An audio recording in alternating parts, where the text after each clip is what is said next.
Cartoons Bucket.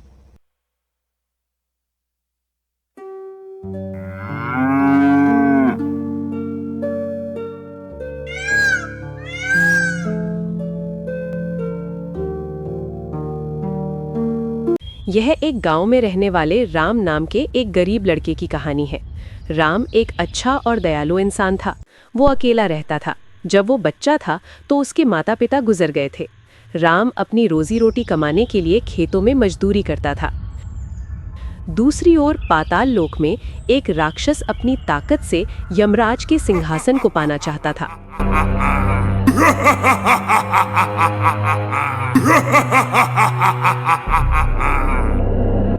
अब मैं भी ताकतवर हो गया हूँ और मरने का कोई डर नहीं है।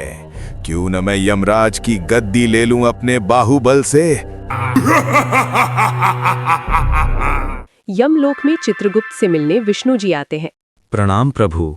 प्रभु, आपके दर्शन पाके मैं तो धन्य हो गया। चित्रगुप्त, मैं तुम्हारे पास आया हूं किसी कार्यवश, शायद जो सिर्फ तुम ही कर सकते हो। मुझे माफ करना कि मैं ऐसे खुदगर्ज होके आया हूं। प्रभु कृपा, आप मुझे इस प्रकार लज्जित न करिए। मैं आपके काम आ सकूं, ये तो मेरी खुशकिस्मती है। आपका जो भी कार्य है मैं जरूर पूरा करूंगा और मैं पूरी कोशिश करूंगा उस काम को पूरा करने में। चित्रगुप्त, पृथ्वी लोक में एक बच्चा है, तुम्हें उसकी मदद करनी है। वो अकेला है।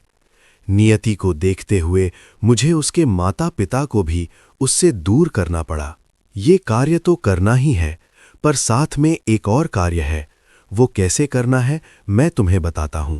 प्रभु, आपका ये कार्य मैं जरूर पूरा करूंगा। विष्णु जी चित्रगुप्त जी को सारी बातें समझाते हैं और एक किताब देते हैं और चले जाते हैं। दूसरी ओर राक्षस यमराज के सिंहासन पर हमला करने आ रहा होता है। चित्रगुप्त जी बहुत उदास होकर खड़े थे। तभी यमराज जी आते हैं। प्रणाम प्रभु। अरे चित्रगुप्त, तुम इतने शांत और गुमसुम होके क्यों खड़े हो? आज कोई कार्य नहीं है क्या? तभी वो चित्रगुप्त और यमराज को बातें करते हुए देख लेता है और उन दोनों की सारी बातें सुन लेता है। प्रभु, आप मुझसे वादा करो कि मेरे बताने पर आप नाराज नहीं होंगे। अब तुमने कौन सी गलती कर दी? प्रभु मुझे माफ कर दो। प्रभु, मुझे माफ कर दो। अरे चित्रगुप्त, तुमने किया क्या है ये तो बताओ, फिर मैं कोई निर्णय ले सकता हूं तुम्हें सजा देना है या नहीं। प्रभु विष्णु जी के दिए वरदान से, जिसमें कि मैं कुछ भी अपनी मर्जी से बना सकता हूं, मैंने सोचा कि क्यों ना एक ऐसी किताब बनाऊं जिसमें दुनिया की सारी इच्छाएं पूरी करने की ताकत हो, बिल्कुल सरल तरीके से। सरल तरीके से मतलब? और उससे क्या हो सकता है? प्रभु, वो किताब इच्छाओं के साथ साथ अमर होने की इच्छा भी पूरा कर सकता है। चित्रगुप्त, तुमने ये क्या किया? पर उसका कोई मंत्र तो होगा? नहीं प्रभु, इसका कोई मंत्र नहीं है।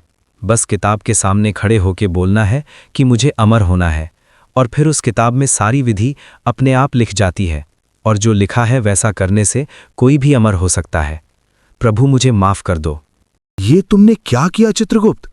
संसार नाश हो जाएगा, कोई मनुष्य मरेगा नहीं, और हम दोनों को अपना ये औंधा छोड़ना पड़ेगा। मैं तुम्हें 10 दिन का समय देता हूं। तुम पृथ्वी लोक जाके उस किताब को नष्ट करो, और तब तक मैं यहां सारा काम संभालता हूं। पर याद रहे, 10 दिन से एक दिन भी ऊपर ना हो। जी प्रभु, मैं इस कार्य को जरूर पूरा करूंगा और जल्द ही वापस आऊंगा। यमराज और चित्रगुप्त जी की बात सुन के राक्षस और खुश हो जाता है और अमर होने की लालसा में धरती पर जाता है। दूसरी ओर धरती पर राम बहुत उदास होता है और काम न मिलने के कारण 2 दिन से कुछ नहीं खाया है। हे भगवान, अगर तुम मुझे ऐसी ही जिंदगी देने वाले हो तो मुझे ये नहीं चाहिए। या तो मुझे अपने पास बुला लो, या मुझे जीने की कोई वजह दो, कुछ ऐसा जिससे मैं अपनी और दूसरों की मदद कर सकूं। यह कहकर राम दुखी हो जाता है। रात का समय है। आसमान से चमकती हुई कोई चीज उसके घर के छत पर गिरती है और एक बड़ा सा छेद कर देती है। राम डर जाता है और देखता है कि एक चमकती हुई चीज उसके सामने पड़ी है। राम पास जाता है और किताब छूता है। जैसे ही वो उसे छूता है, उसकी चमक गायब हो जाती है वो किताब खुल जाती है और देखता है कि उसमें कुछ भी नहीं लिखा है, और वो गुस्से से कहता है, हे भगवान, तुमने मुझे कितनी बेकार किताब दी है। अगर तुम्हें मुझे कुछ देना ही था तो मुझे खाना देते। मुझे बहुत भूख लगी है, लेकिन मेरे पास ना खाना है और ना ही पैसा। राम की बातें सुनकर किताब में लिखावट दिखाई देती है। अरे, यहाँ क्या लिखा है? अभी तो इसमें कुछ नहीं था, खाना और कुछ पैसे। अचानक उसके सामने खाने की एक प्लेट और कुछ पैसे दिखाई देते हैं, जिसे देख राम खुश हो जाता है, मानो जैसे कि उसकी किस्मत ही बदल गई। धन्यवाद भगवान, धन्यवाद भगवान। अब मैं रोज अच्छा खाना और अच्छे कपड़े पहन सकता हूँ। राक्षस धरती पर उस इच्छापूर्ति किताब को लेने आता है, पर उसे नहीं पता कि किताब किसके पास है। ये क्या? ये पृथ्वी इतनी बड़ी कैसे हो गई है? कहाँ ढूंढूं उस किताब को?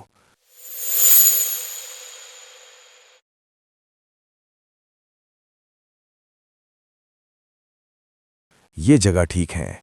कुछ दिन मैं यहीं छुप के रहता हूं। अगर मैं अपनी शक्ति का प्रयोग करूंगा तो विष्णु जी को पता चल जाएगा।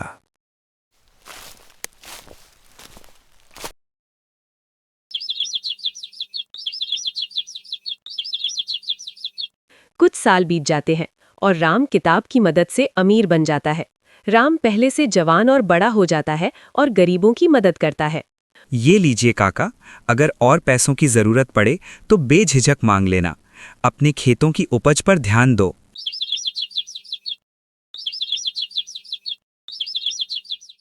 उसी रात चित्रगुप्त धरती पर आते हैं, क्योंकि उन्हें पहले से ही पता होता है कि किताब कहाँ है। पर चित्रगुप्त के आने से राक्षस को एक बड़ी शक्ति का एहसास होता है और उसे किताब की दिशा का पता चल जाता है। ये किसी बड़ी शक्ति का एहसास है। हो ना हो जरूर कोई उस किताब को वापस लेने आया है, तो इसका मतलब किताब भी उसी दिशा में होगी।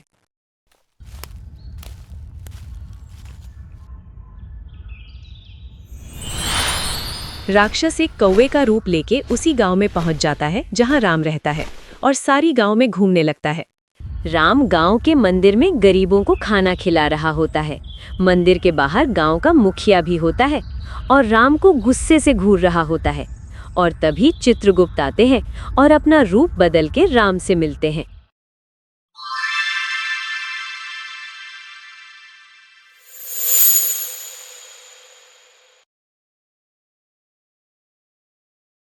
कैसे हो बेटा? जी काका, कहिए, मैं आपकी कैसे सहायता कर सकता हूँ? राम बेटा, तुम बस मेरी इतनी सी सहायता कर दो कि उस किताब को तुम 10 दिन तक संभाल के रखो, किसी के हाथ ना आए। राम चित्रगुप्त की बात सुन के हैरान हो जाता है, क्योंकि राम को नहीं पता होता है कि ये चित्रगुप्त है। ठीक है काका, मुझे नहीं पता आप कौन हो और मैं पूछूंगा भी नहीं कि आपको किताब के बारे में कैसे पता है, पर मैं चाहता हूं कि 10 दिन आप मेरे साथ मेरे घर पर रहें। इसकी बात मैं मान ही जाता हूँ, और मेरे पास रहने की जगह भी नहीं है और किताब की भी देखरेख कर लूंगा। ठीक है बेटा, पूरे 10 दिन मैं तुम्हारे साथ ही रहूंगा। शुक्रिया काका। चित्रगुप्त राम की बात सुन के मान जाते हैं और राम के साथ ही उसके घर रहने लगते हैं। बेटा, तुम्हारा घर तो बहुत अच्छा है। मैं आपको वो किताब दिखाता हूँ। राम कमरे जाता है और किताब लेकर आता है, और चित्रगुप्त जी किताब देख के खुश हो जाते हैं। शाम हो जाती है। राक्षस रात के समय किताब को ढूंढ रहा होता है, पर वो नाकाम हो जाता है। छी, उस किताब को कहाँ ढूंढूं? इतना समय बीत गया, अभी तक कुछ नहीं पता चला। बेटा, आगे का कुछ सोचा है तुमने? किताब के ना होने के बाद क्या करोगे? राम सोचने लगता है। नहीं काका, मैंने तो ये सोचा ही नहीं। आपके हिसाब से मुझे क्या करना चाहिए? मेरी मानो तो किताब से जो धन मिले उससे तुम्हें एक बड़ा सा रोजगार खोलना चाहिए, और तुम लोगों को रोजगार भी दे सको, जिससे तुम्हारी भविष्य में धन संपत्ति में कमी नहीं होगी।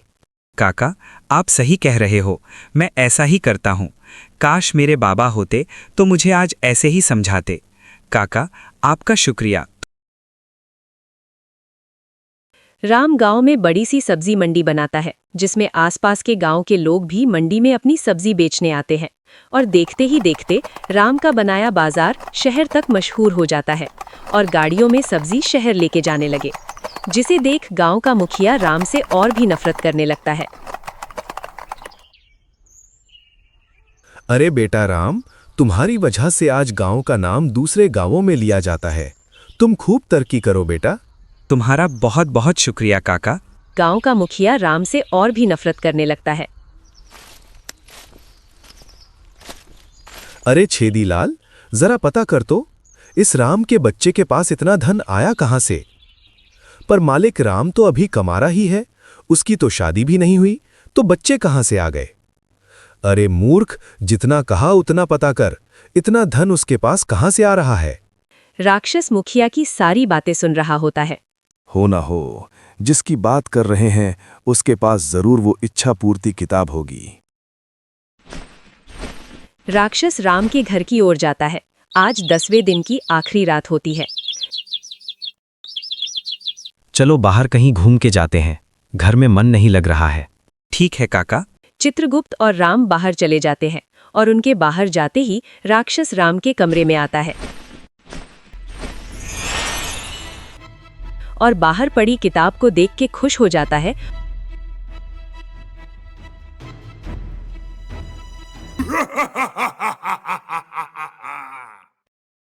और तुरंत ही किताब खोल के अपनी अमर होने की इच्छा को बोलता है। तो ये है इच्छा पूर्ति किताब। ये इच्छा पूर्ति किताब, मुझे अमर होना है। राक्षस के बोलते ही किताब में लिख जाता है कि अपना दोनों हाथ सिर पर रख के पृथ्वी, जल, वायु और अग्नि को साक्षी मान के मृत्यु को त्याग के अमर होना चाहता हूँ।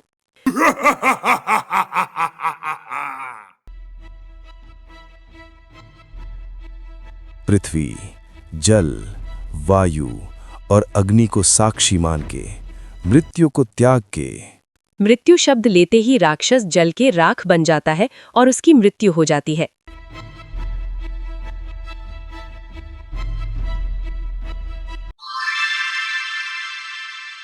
चित्रगुप्त और राम वापस घर आते हैं तो देखते हैं कि किताब अपने जगह पर नहीं होती है और राख पड़ी मिलती है। चित्रगुप्त समझ जाते हैं, पर राम हैरान हो जाता है। बेटा राम, अब मैं जा रहा हूं। मेरे इस पृथ्वी पर 10 दिन पूरे हुए और मैं तुमसे बहुत खुश हूं। इसीलिए मैं तुम्हें आशीर्वाद देता हूं कि जब तक तुम लगन से मेहनत करोगे तब तक तुम्हारे घर में धन की कमी नहीं होगी।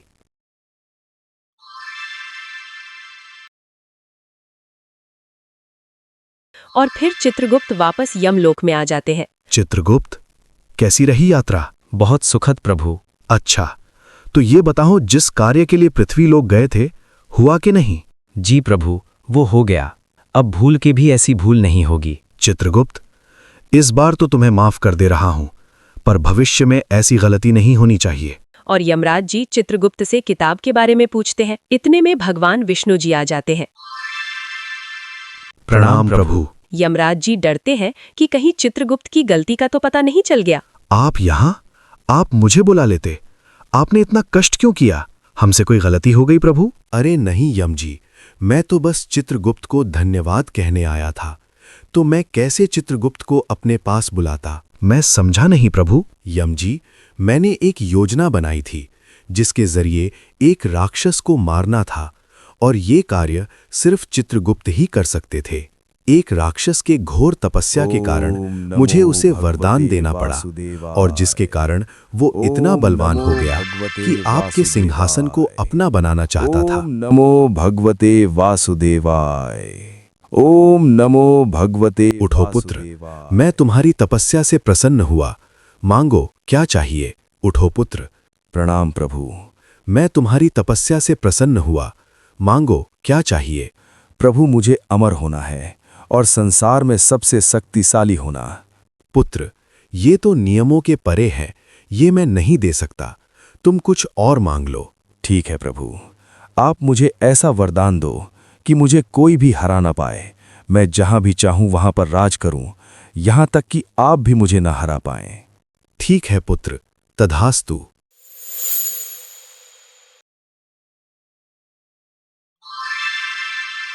पर याद रहे पुत्र, कभी भी अपना हाथ अपने सिर पर रख के मृत्यु शब्द का प्रयोग मत करना, नहीं तो तुम्हारी मृत्यु हो जाएगी। अब मैं भी ताकतवर हो गया हूं और मरने का कोई डर नहीं है। क्यों न मैं यमराज की गद्दी ले लूं अपने बाहुबल से। पर उसके अमर बनने की लालसा के कारण ही उसकी मृत्यु हो पाई, जिसमें सारा श्रेय चित्रगुप्त को जाता है। प्रभु, आपका बहुत बहुत शुक्रिया। आपने उस राक्षस को मार के मेरा सिंहासन बचा लिया। ठीक है यम जी। चित्रगुप्त, अब मैं चलता हूं। चित्रगुप्त, मुझे माफ करना, मैंने तुम्हें गलत समझा, पर तुम्हें मुझे बताना चाहिए था। पर प्रभु, मुझे माफ करना, मैं विवश था। चलो छोड़ो, मेरा सिंहासन तो बच गया। दोनों जने एक दूसरे को देख के हंसने लगते हैं और पृथ्वी पर राम खुशी खुशी रहता है और गरीबों की मदद करता है।